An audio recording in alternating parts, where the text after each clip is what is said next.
Buenas tardes, mi nombre es Eric Mendoza. Lo que yo aprendí de esta clases que hemos tomado, en un principio, son como los requisitos de la demanda de amparo.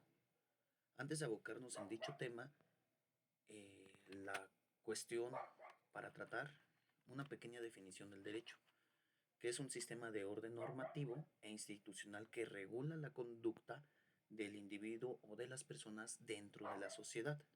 Esto con el fin de obtener una convivencia social para todos los individuos, en donde el Estado, al ser el regulador, el órgano regulador, él es el encargado de resolver dichos conflictos a través de sus órganos competentes. En este caso, sería a través de sus tribunales. Al resolver dichas cuestiones se da una cuestión coactiva en donde se impone alguna sanción por el actuar de dicho ser humano. Para este aspecto lo podemos enfocar que está en la Carta Magna, que es la Constitución Política de los Estados Unidos Mexicanos. En esta se abroga el derecho constitucional, que es en el análisis de las leyes fundamentales que definen al Estado y su forma de cómo se va a imponer frente a los gobernados.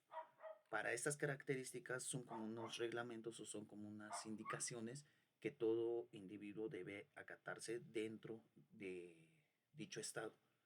Para poder regular o para poder hacer esas cuestiones, existe un sistema de control constitucional en México, donde estos sistemas de control en México lo que buscan es proteger a la propia constitución a través de mecanismos o soluciones o son como candados para las reformas o leyes constitucionales que vulneren derechos humanos.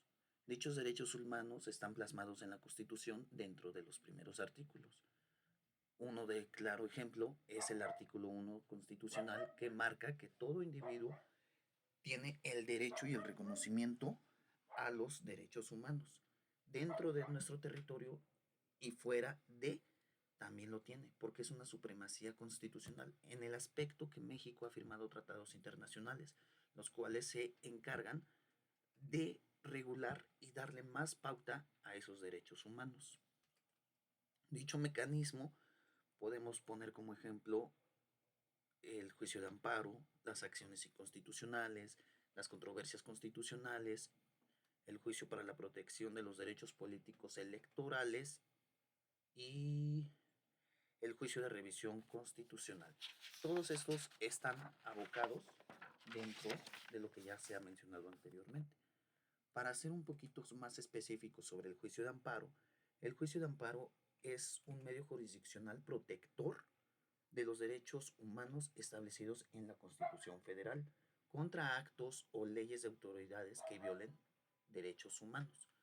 Este juicio de amparo podemos verlo en dos aspectos, el juicio de amparo directo y el juicio de amparo indirecto.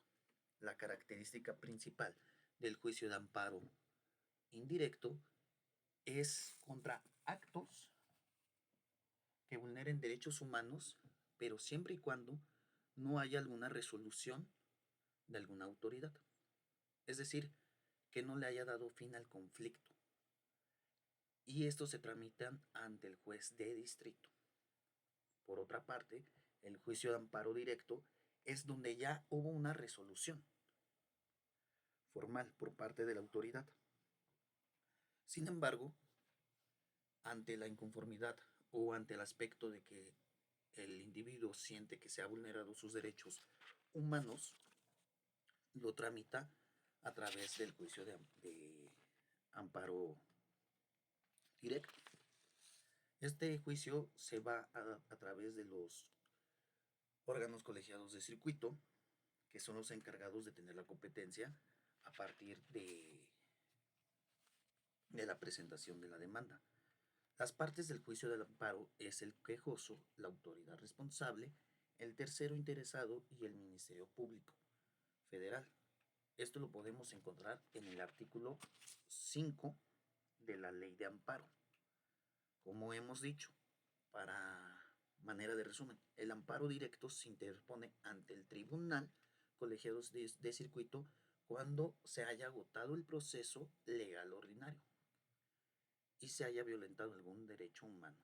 Y el amparo indirecto lo entendemos como una posible violación de los derechos humanos en donde todavía no ha realizado dicha vulneración de los derechos, pero se trata de evitar que se consuma o se realice dicha cuestión. Para estos casos hemos tenido en práctica actividades como el caso Laura, en donde empezamos a redactar el rubro y el contenido de la demanda, o más bien dicho los requisitos, en donde vimos puntos que se abocan y que los podemos plasmar entre un control constitucional y un control convencional dentro de la misma ley de amparo, perdón, dentro de la misma demanda de amparo. ¿En qué se diferencia un control constitucional y un control convencional? Un control constitucional es conforme a una norma o acto o una decisión de nuestro país, mientras el de convencionalidad es a través de cuestiones, valga la redundancia, internacionales. Es decir, ambos te protegen los derechos humanos. Nada más que en un aspecto lo vamos a plasmar bajo la cuestión jurídica de la Carta Magna y el otro bajo los tratados internacionales para darle más firmeza a dicha demanda. La forma de actuar debe de cumplir con principios, como puede ser el principio de buena fe, el principio de legalidad, el principio de transparencia, para que se lleve una cuestión acorde. Sin más por el momento, a forma de resumen, puedo decir que el medio de control jurisdiccional es el encargado de darle esa regulación a la propia Constitución y no se vaya a reformar a través de actos o leyes que el mismo Estado emana para los gobernados. Sin embargo, dicha Constitución se autoprotege.